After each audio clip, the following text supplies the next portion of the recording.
ನಮಸ್ಕಾರ ಸ್ನೇಹಿತರೆ, KCET ಅಪ್ಡೇಟ್ಸ್ಗೆ ಸ್ವಾಗತ ಸುಸ್ವಾಗತ. ಓಕೆ, ಬಹಳಷ್ಟು ದೊಡ್ಡ ಅಪ್ಡೇಟು ಆ ಹುಡುಗರಿಗೆ ಅಬೌಟ್ ನಿಮ್ಮ ಕೌನ್ಸಿಲಿಂಗ್ ತಕ್ಕನಂಗೆ ಭಾಳಷ್ಟು ಹುಡುಗರು ಕೇಳ್ತಿದ್ರು ಕೌನ್ಸಿಲಿಂಗ್ ಯಾವಾಗಪ್ಪ ಸ್ಟಾರ್ಟ್ ಆಗುತ್ತೆ ಅನ್ನೋದು. ಕೊನೆಯದಾಗಿ ನಿಮ್ಮ ಶಿಕ್ಷಣ ಸಚಿವರು ಏನು ಮಾಡಿದ್ದಾರೆ ಅಂತಂದರೆ, ಈಗ ಪತ್ರಿಕಾ ಪ್ರಕಟಣೆ ಅಂತ ಇರುತ್ತೆ, ಅಲ್ಲಿ ನಿಮ್ಗೆ ಕರೆದಿದ್ದಾರೆ.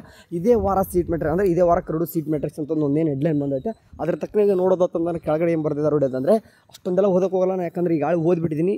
ಸ್ವಲ್ಪ ಓದ್ಕೊಂತ ಹೋಗೋಣ. ಓಕೆ, ಅಖಿಲ ಭಾರತೀಯ ತಾಂತ್ರಿಕ ಶಿಕ್ಷಣ ಪರಿಷತ್ನ ಅಧಿಕಾರಿಗಳ ತಂಡವು ರಾಜ್ಯದ ಇಂಜಿನಿಯರಿಂಗ್ ಕಾಲೇಜುಗಳಲ್ಲಿ ಪರಿಶೀಲನೆ ನಡೆಯುತ್ತಿದ್ದು, ಇದೇ ವಾರ CET medical curd seat matrix ಪ್ರಕಟವಾಗಲಿದೆ. ಜೂನ್ 25ರಿಂದ ಮೊದಲನೇ ಸುತ್ತಿನ ಸೀಟ್ ಹಂಚಿಕೆ ಆರಂಭವಾಗೋ ಸಾಧ್ಯತೆಗಳಿವೆ. ಅಂತಂದರೆ ಈಗ ಏನಪ್ಪ ಅಂತಂದರೆ, ಮೊದಲೇನಪ್ಪ ಅಂತಂದರೆ ಈಗ ಡಿಪಾರ್ಟ್ಮೆಂಟ್ಸ್ಗಳಂತ ಇರ್ತಾವೆ. ಅಂದರೆ ಎಜುಕೇಷನ್ ಡಿಪಾರ್ಟ್ಮೆಂಟ್ ಮೀನ್ಸ್ ಈಗ ತಾಂತ್ರಿಕ ಶಿಕ್ಷಣ ಅಂತ ಕರೆದ್ರು ಇಂಜಿನಿಯರಿಂಗ್ ತಕ್ಕಂಗೆ ಅಲ್ಲಿಂದ ಏನು ಮಾಡ್ಬೇಕಂದ್ರೆ KEದವ್ರಿಗೆ ಸೀಟ್ ಮ್ಯಾಟ್ರಿಕ್ಸ್ ಲಭ್ಯ ಆಗಬೇಕು. ಆಮೇಲೆ KEದವ್ರು ಏನು ಮಾಡ್ತಾರೆ, ತಮ್ಮ ಒಂದು ವೆಬ್ಸೈಟಲ್ಲಿ ತಾವು ಸಪ್ರೇಟಾಗಿ ಏನು ಮಾಡ್ತಾರೆ, ಒಂದು ಸೀಟ್ ಮ್ಯಾಟ್ರಿಕ್ಸ್ನ ಅನೌನ್ಸ್ಮೆಂಟ್ ಮಾಡ್ತಾರೆ. ಸೊ ಈ ಒಂದು ವರ್ಕ್ ಏನಪ್ಪ ಅಂತಂದರೆ ಇದೇ ವಾರದಲ್ಲಿ ನಡೀತು ಅಂತ ಹೇಳ್ತಿದ್ದಾರೆ. ಆ್ಯಂಡ್ ಇದೇ ಓಕೆ ಜೂನ್ 25 ಇದೇ ಮತ್ತು ಜೂನ್ 25ರಂದು ಫಸ್ಟ್ ರೌಂಡ್ ನಡೀತು ಅಂತ ಹೇಳ್ತಿದ್ದಾರೆ. ಒಂದು ಕ್ಲಾರಿಟಿ ಕೊಟ್ಟರು. ನಾನು ನಿಮ್ಗೆ ಹೇಳಿದ್ದು ಇನ್ನೂ ಕೂಡ ಒಂದು 15 ಡೇಸ್ ಆದರೂ ಆಗುತ್ತೆ ಅನ್ನೋದು. ಸೊ ಎಕ್ಸ್ಟೆಂಡೆಡ್ ಆಗಿ ಇನ್ನೊಂದು 20 ಡೇಸ್ ಆಗಿದೆ ಅಷ್ಟೇ, ಏನಿಲ್ಲ. ಮೇ ಬಿ ಒಂದು 25 ಡೇ ಅಂದರೆ ಒಂದು ಆಗುತ್ತೆ. ಓಕೆ, ಖಂಡಿತ. ಯಾಕಂದರೆ ಸ್ವಲ್ಪ ಅಷ್ಟು ವರ್ಕ್ ಇದ್ದೇ ಇರ್ತದೆ ಹೆಂಗಿದ್ರು. ಇದೇ ಮಂತಲ್ಲಿ ನಿಮ್ಮ ಒಂದು ಫಸ್ಟ್ ರೌಂಡ್ ಸ್ಟಾರ್ಟ್ ಆಗುತ್ತೆ ಅಂತಂದು ಕ್ಲಿಯರಾಗಿ ಹೇಳ್ತವ್ರೆ. ನೆಕ್ಸ್ಟು, ರಾಜ್ಯದ ಖಾಸಗಿ ಕಾಲೇಜುಗಳು AICTE ಸಲ್ಲಿಸಿರುವ ಸೀಟ್ ಮ್ಯಾಟ್ರಿಕ್ಸ್ ಅನುಗುಣವಾಗಿ ಮೂಲಸೌಕರ್ಯ, ಬೋಧಕ ಸಿಬ್ಬಂದಿ, ಪ್ರಯೋಗಾಲಯ ಸೇರಿ ಎಲ್ಲ ಸೌಲಭ್ಯಗಳಿವೆ ಎಂಬ ಪರಿಶೀಲನೆ ನಡೆಯುತ್ತಿದೆ. ಈ ಕುರಿತು ಮಾತನಾಡಿದ ಉನ್ನತ ಶಿಕ್ಷಣ ಸಚಿವ ಡಾಕ್ಟರ್ M. ಸುಧಾಕರ್, ಮುಂದಿನ 2-3 ತಿಂಗಳಲ್ಲಿ CET engineering seat matrix curd ಪ್ರಕಟಿಸಲಾಗುವುದು. ಇಂಜಿನಿಯರಿಂಗ್ ಸೀಟ್ ಮ್ಯಾಟ್ರಿಕ್ಸ್ನ ಕರಡು ಅಂತಿಮ ಹಂತದಲ್ಲಿದ್ದು ಶೀಘ್ರವೇ ಬಿಡುಗಡೆ ಮಾಡಿ ಆಕ್ಷೇಪಣೆಗಳನ್ನು ಆಹ್ವಾನಿಸುತ್ತೇವೆ. ಓಕೆ, ತದನಂತರ ಒಂದು ವಾರದಲ್ಲಿ ಅಂತಿಮ ಸೀಟ್ ಮ್ಯಾಟ್ರಿಕ್ಸ್ ಬಿಡುಗಡೆ ಮಾಡುತ್ತೇನೆ ಎಂದು ತಿಳಿಸಿದರು. ಅಂತಂದರೆ ಫಾರ್ ಎಕ್ಸಾಂಪಲ್ ಈಗ ಎಲ್ಲವನ್ನೂ ಕೂಡ ಏನು ಮಾಡ್ತಾರೆ ಅಂತಂದರೆ, ಎಲ್ಲ ಕಾಲೇಜ್ಗಳು ಅಂದರೆ ಪ್ರೈವೇಟ್ ಕಾಲೇಜಸ್ ಏನು ಮಾಡ್ತಾರೆ ಅಂತಂದರೆ KEದವ್ರು ಕೊಟ್ಬಿಡ್ತಾರೆ, ನಮ್ಮದು ಕೂಡ ನೀವೇ ನಮಗೆ ಮಾಡಿ ಕೌನ್ಸಿಲಿಂಗ್ ಮಾಡಿ ಸೀಟ್ ಕೊಡಿ ಅಂತ ಹೇಳ್ತಾರೆ. ಬಟ್ ಆ ರೀತಿ ಮಾಡಲ್ಲ ಸಡನ್ನಾಗಿ. ಯಾಕಂತಂದರೆ ಕೊಟ್ಟ ತಕ್ಷಣ ನೋಡಬೇಕಲ್ವ ಅಲ್ಲಿ ಎಲ್ಲನೂ ಕೂಡ ಫೆಸಿಲಿಟಿ ಇದೆಯಾ. ಮೀನ್ಸ್ ಏನಂತಂದರೆ ಏನು ಇರೋದಿಲ್ಲ, ಕಾಲೇಜ್ ಲೆಕ್ಚರೇ ಒಬ್ಬರಿಬ್ಬರು ಇರ್ತಾರೆ, ಆ ಕಾಲೇಜ್ ನಡೆಸ್ತಾರೆ ಅಂತಂದರೆ ವೇಸ್ಟ್ ಅಲ್ವಾ. ಅಲ್ಲಿ ಟೀಚಿಂಗ್ ಫೆಸಿಲಿಟಿನೇ ಇರೋಲ್ಲ. ಅದು ಏನು ಫೆಸಿಲಿಟಿನೇ ಇಲ್ಲ ಕಾಲೇಜ್. ಒಂದಿಷ್ಟು ಮೆಡಿಕಲ್ ಅಂತ ಬಂತಂತಂದರೆ ಅಲ್ಲಿ ಲ್ಯಾಬ್ ಬೇಕು, ಅದು ಇರೋಲ್ಲ. ಈ ರೀತಿ ನೋಡ್ಕೊಂಡು ಗಾಸಿ ಮಾಡ್ತಾರೆ, ಕಾಲೇಜ್ನ ಆಕ್ಸೆಪ್ಟ್ ಮಾಡ್ಕೊಂತಾರೆ KEದವರು. ನೆಕ್ಸ್ಟು, ಆದರೆ ವೈದ್ಯಕೀಯ ವಿಭಾಗದಲ್ಲಿ ಇನ್ನೂ ಸೀಟ್ ಫಲಿತಾಂಶ ಪ್ರಕಟವಾಗಿಲ್ಲ.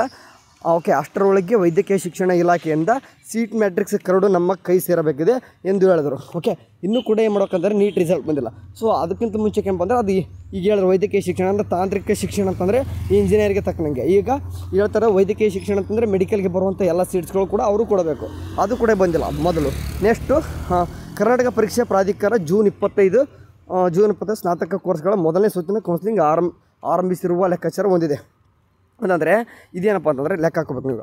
ಅಂದರೆ ಈಗ ಯಾರ್ದು ಈಗ ಅಂದರೆ KEದವ್ರು ಏನು ಮಾಡಿದ್ರೆ ಜೂನ್ 25ರಂದು ಸ್ನಾತಕ ಕೋರ್ಸ್ಗಳ ಮೊದಲನೇ ಸುತ್ತನ್ನು ಆರಂಭಿಸುವ ಲೆಕ್ಕಾಚಾರ ಹೊಂದಿದೆ. ಮೀನ್ಸ್ ಏನಪ್ಪ ಅಂತಂದರೆ ಸ್ನಾತಕೋತ್ತರ ಕೋರ್ಸ್ಗಳಂತ ಬರ್ತವೆ. ಅಂದರೆ PG ಕೋರ್ಸಸ್ಗಳು ಕೊಡುವಂಥ ಅದನ್ನು ಕೂಡ ಈಗ ಏನು ಮಾಡಪ್ಪ ಅಂದರೆ ಸ್ಟಾರ್ಟ್ ಮಾಡ್ಕೊಳ್ತಾ ಇದ್ದಾರೆ. ಈಗ ಹೆಂಗೆ ನೋಡಿ UG ಅಂತ ಅಂಡರ್ ಗ್ರ್ಯಾಜುಯೇಷನ್ UG ಸೀಟ್ ಅಂತ ಕೇಳ್ತು, ಅದೇ ರೀತಿ PG ಸೀಟ್ ಅಂತ ಕೇಳ್ತು. ಆ ರೀತಿ ಅದನ್ನು ಕೂಡ ಏನು ಮಾಡ್ತಾರೆ ಅಂತ ಅದನ್ನು ಕೂಡ ಸೇಮ್ ಜೂನ್ 25 ಅದನ್ನು ಕೂಡ ಸ್ಟಾರ್ಟ್ ಮಾಡ್ಕೊತ ಇದ್ದಾರೆ. ಆ್ಯಂಡ್ ಎರಡನೇ ಸುತ್ತಿನ ಕೌನ್ಸಿಲಿಂಗ್ ಜುಲೈ 10ರಿಂದ ಎರಡನೇ ಸುತ್ತಿನ ಮುಂದುವರಿದ ಕೌನ್ಸಿಲಿಂಗ್ ಜುಲೈ 25ರಂದು ನಡೆಯಲಿದೆ. ಸೊ ಹಂಗಾಗಿ ಆಗಸ್ಟ್ 1ರಿಂದ ಸ್ನಾತಕ ಪದವಿ 6 ತರಗತಿಗಳು ಆರಂಭಗೊಳ್ಳೋದು ಅಂತ ತಿಳಿಸ್ತಾರೆ. ಅಂತಂದರೆ ಈಗ ಎಟ್ ಎ ಟೈಮ್ ಏನ್ಬೇಕಂತಂದರೆ UG PG ಎರಡು ಕೂಡ ಎಟ್ ಎ ಟೈಮೇ ಹೋಗಬೇಕು. ಸೊ ಏರುಪೇರು ಕೂಡ ಆಗ್ಬಾರ್ದು. ಹಂಗಾಗಿ ಇದೇ ತಿಂಗಳು 25ರಿಂದ ಏನಪ್ಪ ಆಗುತ್ತೆ ಅಂತಂದರೆ ನಿಮ್ಮ ಒಂದು UG ಸೀಟನ್ನು ಸ್ಟಾರ್ಟ್ ಆಗುತ್ತೆ, PG ಸೀಟನ್ನು ಕೂಡ ಸ್ಟಾರ್ಟ್ ಆಗುತ್ತೆ ಹೇಳ್ಕೊಳ್ತಾ ಇದ್ದೀನಿ ಅಷ್ಟೇ, ಏನಿಲ್ಲ. ನೆಕ್ಸ್ಟು, ಹೆಚ್ಚುವರಿ ಸೀಟ್ ಲಭ್ಯತೆ ಏನಾದರೂ ಆಗಿದಾವೆ ಅಂತ ನೋಡಿದರೆ ರಾಜೀವ್ ಗಾಂಧಿ ಆರೋಗ್ಯ ವಿಜ್ಞಾನಗಳ ಸಂಸ್ಥೆಯು ಅಂದರೆ RGHS ದಂತ ವೈದ್ಯಕೀಯ ಮತ್ತು ನರ್ಸಿಂಗ್ ಸೀಟ್ಗಳು ತಾತ್ಕಾಲಿಕ ಸೀಟ್ ಮ್ಯಾಟ್ರಿಕ್ಸನ್ನು ಸರ್ಕಾರಕ್ಕೆ ಸಲ್ಲಿಸಿದೆ. ಓಕೆ, ಈಗ ಏನಂತಂದರೆ ಒಂದು ಟೆಂಪರರಿ ಒಂದು ಸೀಟ್ ಮ್ಯಾಟ್ರಿಕ್ಸನ್ನು ನಮ್ಮ RGHS ಒಂದು RGUHS ಅಂತಂದರೆ ಈಗ ಹೇಳ್ತಂಥ ಅದೊಂದು ಯೂನಿವರ್ಸಿಟಿ ನಮ್ಮ ಒಂದು ಮೆಡಿಕಲ್ಗೆ ಸಂಬಂಧಪಟ್ಟಾಗಿ ಎಲ್ಲನೂ ಕೂಡ ಅದು ಒಂದೇ ಇರೋದು. ಅದು ಕೂಡ ಏನು ಮಾಡುತ್ತೆ ಈಗ ಸೀಟ್ ಮ್ಯಾಟ್ರಿಕ್ಸು ಟೆಂಪ್ರರಿ ಅಂದರೆ ಟೆಂಪ್ರರಿ ಸೀಟ್ ಮ್ಯಾಟ್ರಿಕ್ಸು ಕೊಟ್ಟೈತೆ. ಸೊ ಹಂಗಾಗಿ ಆ ಪ್ರಕಾರ 8195 ವೈದ್ಯಕೀಯ ಸೀಟು, 2555 ದಂತ ವೈದ್ಯಕೀಯ ಮತ್ತು 38165 ನರ್ಸಿಂಗ್ ಸೀಟುಗಳ ಮಾಹಿತಿಯನ್ನು ಸರ್ಕಾರಕ್ಕೆ ಸಲ್ಲಿಸಲಾಗಿದೆ. ಅಂದರೆ ಇಲ್ಲಿ ಅರ್ಥ ಮಾಡ್ಕೋಬೇಕು, ಈ ವರ್ಷ ಕೂಡ ಏನಪ್ಪ ಆಗುತ್ತೆ ಅಂತಂದರೆ ಕಟ್ ಆಫ್ ದೂರ ಹೋಗುತ್ತೆ. ಅಂದರೆ MBBS ಸೀಟ್ ಅಷ್ಟಕ್ಕೊಂದು ಆಗಿದ್ದಾವೆ. ಮತ್ತೇನಪ್ಪ ಅಂದರೆ ದಂತ ವೈದ್ಯಕೀಯದ 2555 ಮತ್ತು ನರ್ಸಿಂಗು ಕೂಡ 38165 ಸೀಟ್ಗಳು ಸರ್ಕಾರಕ್ಕೆ ಇದಾವೆ ಅಂತಂದರೆ ಭಾಳಷ್ಟು ಇದೆ. ಯಾಕಂದರೆ ವರ್ಷನೂ ಕೂಡ ನೋಡಿದಂಗೆ ನರ್ಸಿಂಗ್ ಒಂದು 30,000 ಹತ್ತಿರ ಬರ್ತಾಯಿತ್ತು, 30,000 ಇಷ್ಟೇ ಇರ್ತಿತ್ತು.